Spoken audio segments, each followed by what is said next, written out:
वो कहा जाता है ना, चुनाव जीतना है तो हर हथकंडा अपना लो, चाहे जो भी हो हथियार चला लो। 24 के चुनावी मैदान में अब एसपी और कांग्रेस के बीच पोस्टर वॉर शुरू हो गया। पोस्टर के जरिए दोनों ही अपने अपने लीडरान को पीएम ओहदे का उम्मीदवार बता रहे हैं। ऐसे में एक तरफ जहां एसपी ने पोस्टर के जरिए अखिलेश को पीएम कैंडिडेट बताया, तो कांग्रेस ने एक कदम और बढ़ाते हुए राहुल को पीएम और 2027 में अजय राय को सीएम पद का उम्मीदवार तक बता डाला। रिपोर्ट देखिए।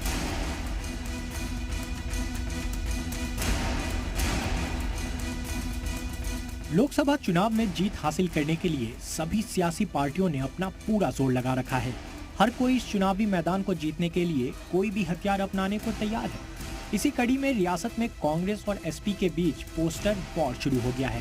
ताजे मामले में लखनऊ के माल एवेन्यू में कांग्रेस दफ्तर पर लगा पोस्टर बहस का मौजू बना हुआ है। पोस्टर में 2024 में राहुल को पीएम बनाने का जिक्र किया गया, जबकि 2027 में अजय राय को यूपी में सीएम का चेहरा बनाने के बारे में लिखा है। पोस्टर में लिखा है 24 में राहुल, 27 में राय। इसके साथ ही पोस्टर में कांग्रेस किन मुद्दों को लेकर चुनावी मैदान में जाने वाली है, इसका भी जिक्र किया गया है। लोकसभा चुनाव से पहले उत्तर प्रदेश में अब पोस्टर पॉलिटिक्स शुरू हो चुकी है, जहां एक तरफ अखिलेश यादव के प्रधानमंत्री बनाए जाने को लेकर पोस्टर समाजवादी पार्टी के दफ्तर के बाहर लगे, तो अब उसके जवाब में कांग्रेस मुख्यालय के ठीक बाहर कांग्रेस के नेताओं ने भी पोस्टर लगा दिया है, जिसमें 2024 में राहुल गांधी को प्रधानमंत्री का चेहरा बताया गया है। इसके साथ साथ 2027 में उत्तर प्रदेश में अजय राय को उत्तर प्रदेश के मुख्यमंत्री के तौर पर दर्शाया गया है। कांग्रेस का ये पोस्टर वार एसपी के उस पोस्टर के बाद शुरू हुआ जिसमें अखिलेश यादव को पीएम ओहदे का दावेदार बताया गया था। दरअसल कुछ दिनों पहले लखनऊ के एसपी दफ्तर के बाहर लगा एक पोस्टर बहस का मुद्दा बना था। पोस्टर में अखिलेश यादव को फ्यूचर प्राइम मिनिस्टर बताया गया था।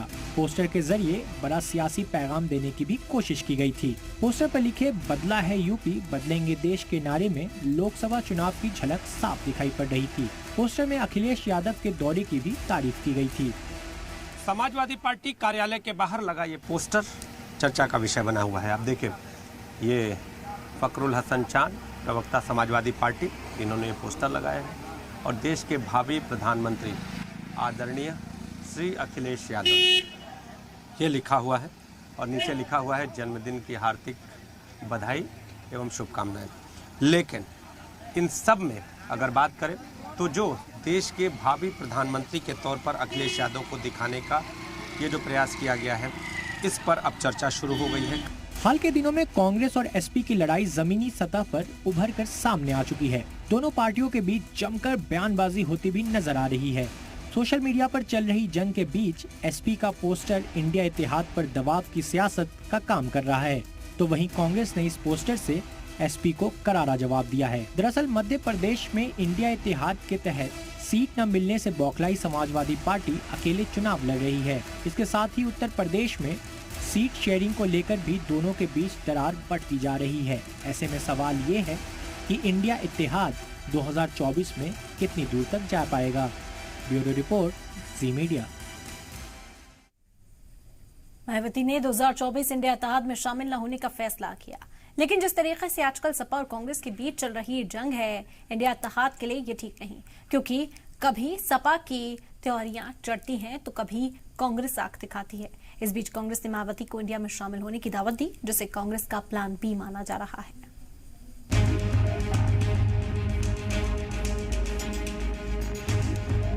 पांच रियासतों के असेंबली इंतखाबात और आइंदा लोकसभा इंतखाबात को लेकर पूरे मुल्क में भारी सियासी उठापटक चल रही है।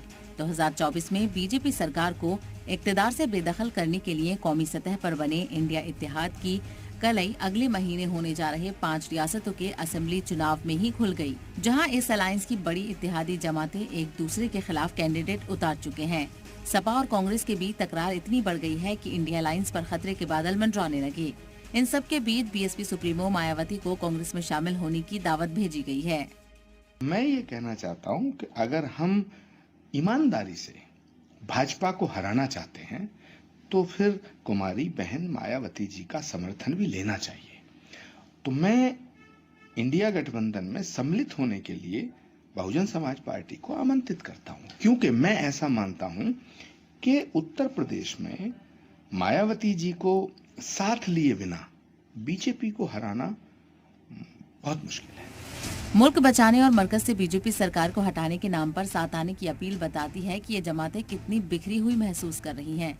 लेकिन एनडीए को इस पर अटैक करने का मौका मिल गया है।